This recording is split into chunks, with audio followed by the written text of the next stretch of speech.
Please join me in welcoming the granddaughter of Gerald Roberts, Shannan Hauser. Where the great southern hills still in sight beyond you. Thank you, Lynn, and thank you, Pioneer Bluffs, for hosting this event. It's exciting. I see a lot of people that I know in the audience. Thanks for coming. The mic just started to move. There we go. As Lynn just said, my name is Shannan Hauser, and I wanted to explain who I am. That's my granddad up there. That's how I know the stories that I'm about to tell you, and I wanted to explain who I was before I started just talking. I grew up adoring my grandfather, and it's a pleasure to be able to relay some of the stories from our family. Just to explain a little bit how the Roberts even got to Kansas, the Roberts family started in Wales, which is part of the island of England, and traveled through over to Pennsylvania and into Ohio. And then around October 1870, they moved to the Flint Hills of Kansas. So the first settlers to Kansas in our line are Joseph Allen Roberts and Catherine Campbell. And as I said, they moved here in 1870.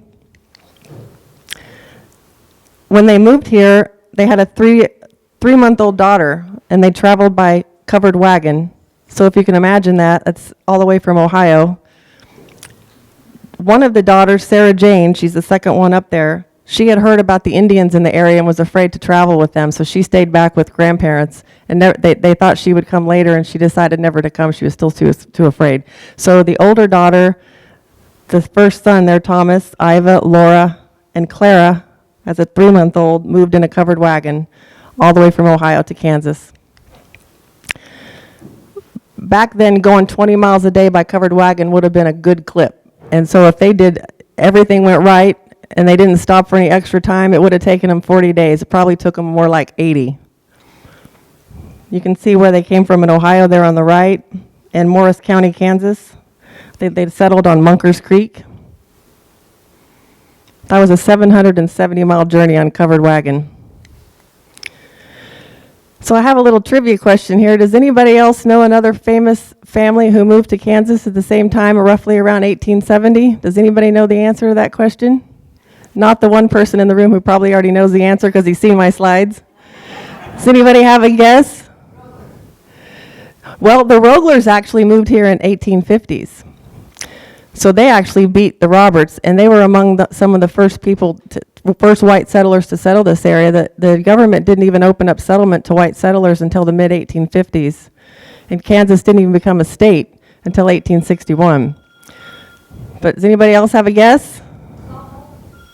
Nope. Nope.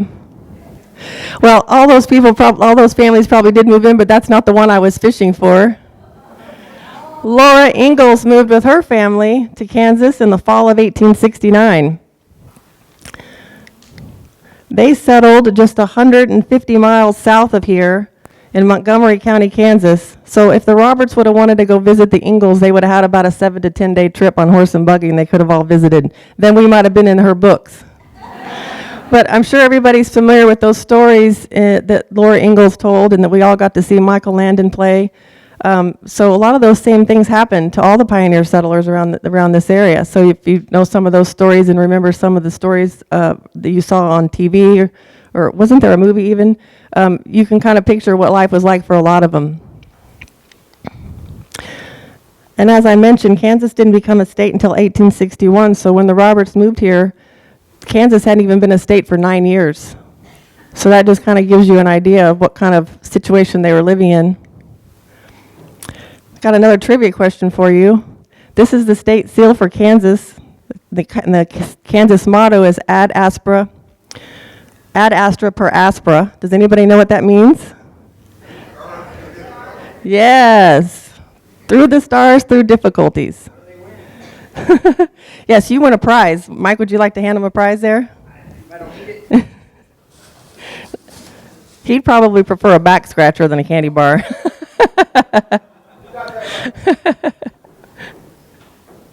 So the pioneers surely faced difficulties. The really neat thing about this Kansas seal is they incorporated a lot of really cool things in there. The steamboat on the river signifies industry, and you've got the Indians there hunting after buffalo in the prairie, and you've got farmers here plowing in the front, and you've got the stars on for the number of the state, the number of order it became a state. It's a pretty neat seal.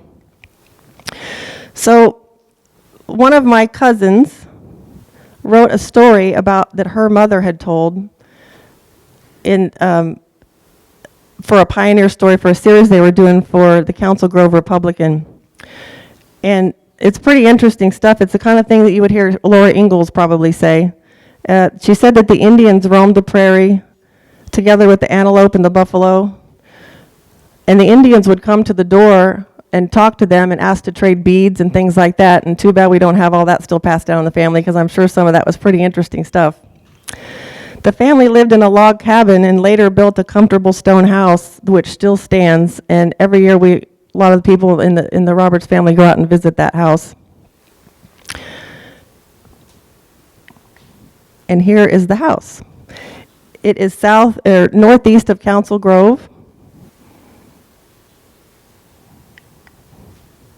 So the person that the pioneer story was written about, the person that said that, her name was Mary Ruth Carr. And she was telling the story of her grandparents, Joseph and Catherine, the ones that came by the covered wagon, and relaying the story of her mother, which was Iva Roberts. Iva was born in 1867, the same year as Laura Ingalls, and she also came on the covered wagon with her parents. So she would have been living the kind of a similar situation to Laura. She was roughly the same age when they traveled here. So now we're going to shift gears and talk about the first son, the only son of Joseph and Catherine, and that is the Roberts Rodeo family is down that line. They had 6 children, and Emmett Chester Roberts was their 3rd child, and he is the father of the Roberts Rodeo family. Emmett Chester Roberts married Clara Marie Subert in 1914 in Council Grove.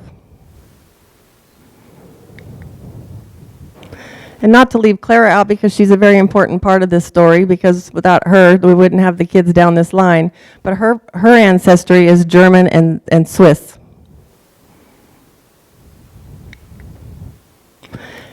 So Emmett married Clara Marie Subert, and they had Marjorie, who became a trick rider, Kenneth, who became a bull rider, Gerald, who became an all-around world champion, and Howard, who was in the Merchant Marines and a farmer, and Clifford, who is also in the Merchant Marines, and Gloria Ann, who became a school teacher. E.C. and Claire were ranchers in the Kansas Flint Hills. Here's a great picture that I just got recently showing the limestone all over the hills.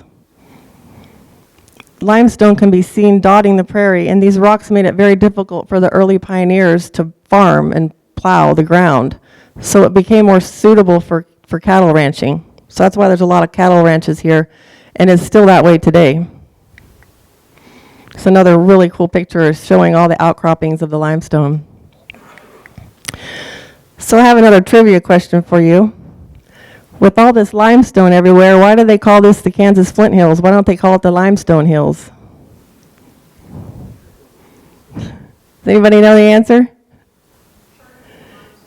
Winner. Yes, that's right. We've got another prize winner here. We'll give you a back scratcher in a minute. Flint is a variety of chert which is found embedded in the limestone. Yeah, Mike might want to use that for a second. So could you imagine if they'd have called this the Limestone Hills? I think the Flint Hills has a better ring to it, don't you? It's actually a type of quartz, which is pretty interesting. I love limestone. Here's a great picture of E.C. Roberts at one of his farms, and look at all the limestone everywhere. Along with raising their 6 kids, E.C. and Clara also raised and bred bucking horses, Brahma bulls, and steers for rodeo stock. Again, look at all of the limestone on the hill there with the Brahma bulls. That'd be a little hard to plow and farm, so that explains that. Much better suited for rodeo stock. EC would buy carloads by train of wild horses, and the kids would start riding them to break them in. The kids would even ride their horses, often the unruly, untamed ones, to their one-room schoolhouse about a mile away. And there was a barn or something where they could tie the horses up during their school and ride them back home at the end of the day. This is a picture of Gerald with their horse named Sandy. As soon as the kids would get one gentle, they were chomping at the bit to ride another unruly animal. So as soon as they would tame all the horses in the herd, they'd have to sell them, usually sell them to make money, and then they'd want EC to buy more. So he'd buy a whole nother carload of wild horses for the kids to ride. That was their entertainment. They didn't have Game Boys and cell phones. They rode all the animals on the farm. This is a question for all the kids in the audience. I'm talking about breaking wild horses. Do any of the kids know what that even means? Any of the little kids in the audience have a guess? Anybody? Braden, do you know the answer? What'd you say, Braden? Taming them? Yep, that's right. Now, Braden wins the prize, but your grandparents are probably going to be mad at me because it's a candy bar. I'll give it to you in a minute. The term breaking wild horses means that you ride the horse over and over again until you get their natural tendency to buck you off over with, and then they'll let you ride them. And once they're tame, then anybody can ride them, not just a cowboy or cowgirl or the Roberts kids. Besides breaking wild horses, the Roberts family did a slew of other farm chores. They milked cows, fed and watered chickens and turkeys, tended to the horses and cattle, bucket fed the calves. They raked hay, rolled corn, and shocked wheat, pulled and hoed weeds. I have a funny story about the hoeing weeds there, but I'll tell you in a minute. Gathered eggs, washed and crated them, separated the milk to make cream, churned butter, washed clothes on a washboard, and often all before noon. The kids often had a lot of these chores before they had to go to school, so they'd have to get up awful early, start doing their chores. And then they'd have to ride for a mile on their horse to get to school. Here's a picture of Clara with the youngest children, Clifford, Gloria, and Clara, and then Gerald and Howard. Clara would sell the eggs and the cream for extra money for the family. Of all these chores, the kids' favorite always had to do with riding the animals. They grew up riding every four-legged animal they could find on the farm. The kids loved riding the tame ones the least. They enjoyed it so much the neighbors started showing up to watch the Roberts kids ride. Beginning in the early 1930s, the Roberts family frequently put on pasture rodeos. Cars and snow fence would form the arena, and people in the neighborhood or in the county would come around and watch the Roberts kids and other people ride the bucking broncs and bulls. This is how the Flint Hills Rodeo got started. In 1937, the first Flint Hills Rodeo took place, and thanks to a slew of people in the community that work tirelessly year after year, it's been going on ever since. This is a picture of the Flint Hills just a few years after it started. I don't know the exact date, but it looks to be about the 1940s from the cars. Can anybody who knows anything about cars tell the year of this picture? Does anybody have a guess? I'm not sure if you would be right, but pretty close. This is a neat picture that was in the Catch Pen magazine. There's Ken on the left, and Gerald, and then EC, and Clara, and Gloria, and Margie. I love that picture of Margie. I was channeling my inner Margie today and wore a flower in my hair. Here's the 6th annual Flint Hills Rodeo poster, which I thought was pretty cool. And there's a great picture of Ken, probably taken at that same time, because doesn't that car look about late 40s, early 50s? 47? I knew some of you guys in the audience would know the answer to that. I heard there's 70 trains that go by a day, and we were bound to have one or two. There's one out there right now. From this life on the prairie in the Kansas Flint Hills, a rodeo legacy was born. This is the beautiful Margie. She was EC and Clara's first child. She was born in 1916. Margie became a nationally acclaimed trick rider and champion bronc rider. I don't know about you, but I can't do that. I do have an aunt in the audience who could do that, Lala. Starting as a high school teenager, she began making money as a rodeo performer. She rode saddle broncs, bareback, and even bulls. She would often do this in exhibitions and in Wild West shows. The Clyde Miller Wild West show was the first one she started with. At the age of 19, Margie originated a trick ride that she called the dive. She stood in the saddle and leaned far forward over the neck of her speeding horse. She had discovered this on accident when she sort of slipped one day, and the resistance of the wind as the horse was galloping kept her upright. And she thought, well, this is a good trick. I'm going to incorporate this into my act. And I don't know about y'all, but I can't do that one either. Yeah, the girl last night at the rodeo was amazing. She really was. Margie won the women's bronc riding in 1940 at Cheyenne, Wyoming on Strawberry Roan, and this is actually a postcard of Margie on Strawberry Roan. I have not confirmed that this is the actual time she won it, but it probably is. It's a pretty cool picture. It'd be even better if she was facing us, but we'll take what we can get. Margie was inducted into the National Cowgirl Hall of Fame in Fort Worth and the Kansas Cowboy Hall of Fame in Dodge City. If you're ever in the area, in Fort Worth or Dodge City, go stop in and see her. E.C. and Clara's second child was Kenneth Sherwood Roberts. Isn't Sherwood a great middle name? Here's a picture of Ken in Strong City. He was born in 1918. Ken became a 3-time world champion bull rider in 1943, 1944, and 1945. And this is a great picture because you see Gerald and Howard standing in the background cheering him on. And that was taken at Strong City. This is Ken Roberts winning the first place in Tulsa, Oklahoma in 1966, a lot further in the distance than the last picture. He was age 48 and still riding. Winning first place, too.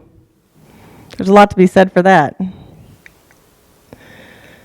Ken later ran the family rodeo business called Roberts Rodeo Company, along with his dad and his brother Howard, where they raised rodeo stock and owned some famous bucking horses, such as Devil's Tower, Schoolboy Rowe, and Jesse James. Jesse James won Bucking Horse of the Year, and I believe it was 1961. And there's one of the ads that they put in the paper and in the rodeo programs. It shows a picture of E.C., Ken, and Howard.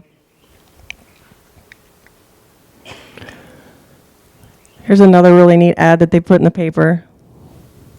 At the time, Ken was living in Olathe. And look at the phone number. It's a 3-digit phone number. It tells you how old that was. Ken Roberts was inducted into the Cowboy Hall of Fame in Oklahoma City, the Pro Rodeo Hall of Fame in Colorado Springs, the Kansas Sports Hall of Fame in Wichita, and the Bull Riding Hall of Fame in Fort Worth. The Bull Riding Hall of Fame event just happened last week or the week before, and some of us in the family got to go to it. I actually got to say a few words, and 3 of Ken's grandsons got to say a few words. It was really neat. It was a good time. So if you're ever down in Fort Worth, stop and see that one.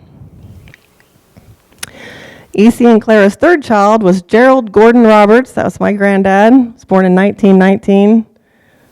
This is a picture of him in Molalla in 1947. Gerald became a 2-time all-around world champion rodeo cowboy in 1942 and 1948. He rode all the rough stock events, and to win the all-around, you had to compete in multiple events. So he did. This is one of my favorite pictures. This is Gerald wearing the custom Western shirt that his mom had made him. And he left home at age 13 with $13 in his pocket to join his 2 older siblings, Margie and Ken, in Clyde Miller's Wild West show in Prairie, Iowa. Now, I want to remind you, he lived in Kansas, and he was 13. He was traveling by himself and went all the way to Iowa. He didn't have a car, obviously. First of all, there weren't hardly any cars then.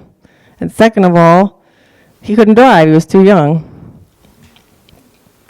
So what did he do? He hitched on trains.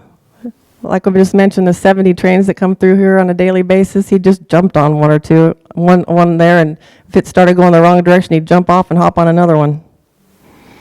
So he was a stowaway on trains to get to a lot of places. This is another great picture of Gerald and Ken. They often traveled together to the same rodeos and competed in the same events. They both competed in bull riding, saddle bronc, and bareback, which are the 3 rough stock events. Later, Ken stopped doing the bareback, but they both still competed in the bull riding and the saddle bronc. And they would often be neck and neck. One would win first in one, and one would win first in the other. They would also often split the money amongst themselves to help each other out down the road. Gerald traded his 1948 Packer convertible to Luther Finley, another cowboy, for his very own twin-engine Cessna. And this is a picture with Gerald and Casey standing in front of Gerald's plane. Casey Tibbs. Casey Tibbs is a famous cowboy, in case anybody in the audience doesn't know. He was a really good friend of my granddad's. He met Ken when he was only 16. So Ken was older, Casey was 16, and Ken was trying to drive some cattle or some horses up in South Dakota, where Casey's from. And he hired Casey to help him with the cattle drive or the horse drive. I don't know what they were doing. And befriended him and invited him to come down to the Roberts Ranch and learn some of the ways of the rodeo business. And that's how Casey started in his career being a rodeo cowboy. Here's another picture of the plane in color. That's Gerald and my grandmother standing there, and Casey's on the far right. Get a little closer up picture of the people in there. So a quote from my granddad says, "We went to renting airplanes and we were making 2 and 3 rodeos in a week, sometimes 4.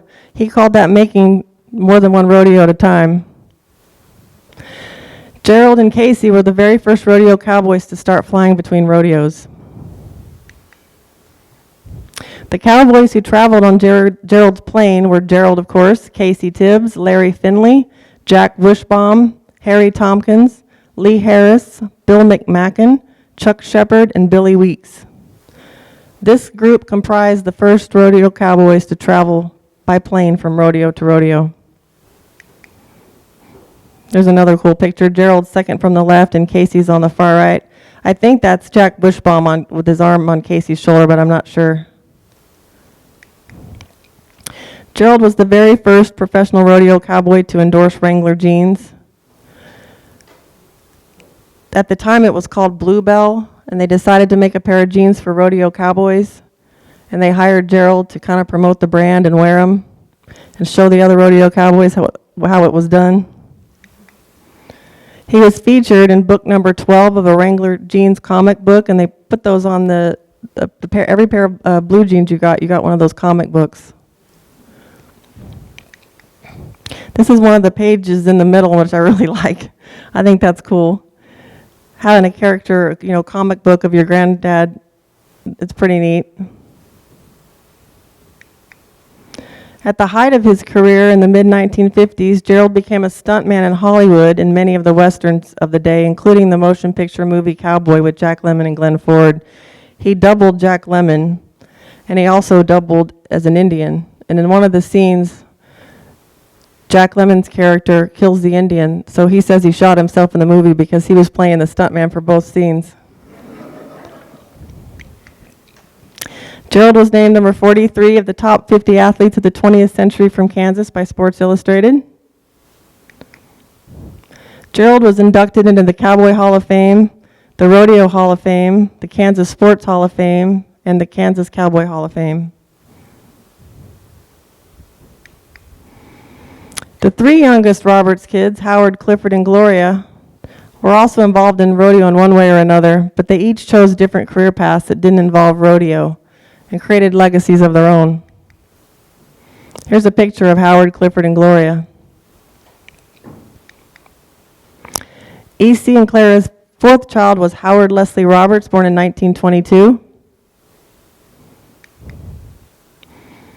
Howard rodeoed in his early days, and he also served our country as a merchant marine, and he worked in the family rodeo business and later was a farmer on his own farm in the Flint Hills.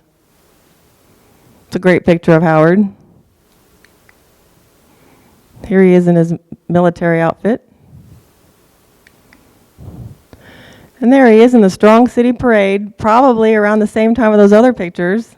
And he's got his daughter Carol, which we call her Poe, in his arms. E.C. and Clara's 5th child was Clifford Clayton Roberts. He was born in 1925. Clifford also served our country as a merchant marine, and he became a fireman and an engineer on the Santa Fe Railroad. He was also an accomplished multi-engine and commercial pilot and flight instructor. Here's a couple pictures of Clifford with his planes. Clifford taught his wife and son Alan to fly. Alan became a commercial pilot, and his wife, I'm told, when the kids were in school, she'd fly her own plane around while they were at school. I was also told that they took all their family vacations by plane. The family of 4 would travel by plane and go on vacation, never a car. Here's Clifford with his daughter Sue. Isn't she cute? Oop. E.C. and Clara's sixth child was Gloria Ann Roberts, born in 1932. It's a cute little picture of her. Gloria worked in the family rodeo business as a secretary at many of the rodeos in the area. She graduated from Emporia State Teachers College and taught school in Cottonwood Falls and in Clay Center. Here's a picture of Gloria and Ken and Jimmy Barr at the Strong City Rodeo.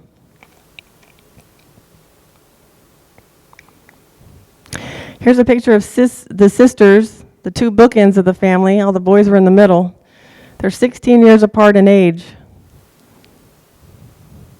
The youngest and the oldest of E.C. and Clara's kids. And as they say, all of this because 2 people fell in love.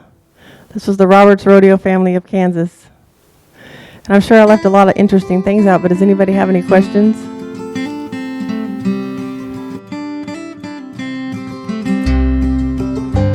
On westward we go toward the last buffalo, to the high plains of sturdy short grass, where the great southern herd still a sight beyond words, as it covers the prairie so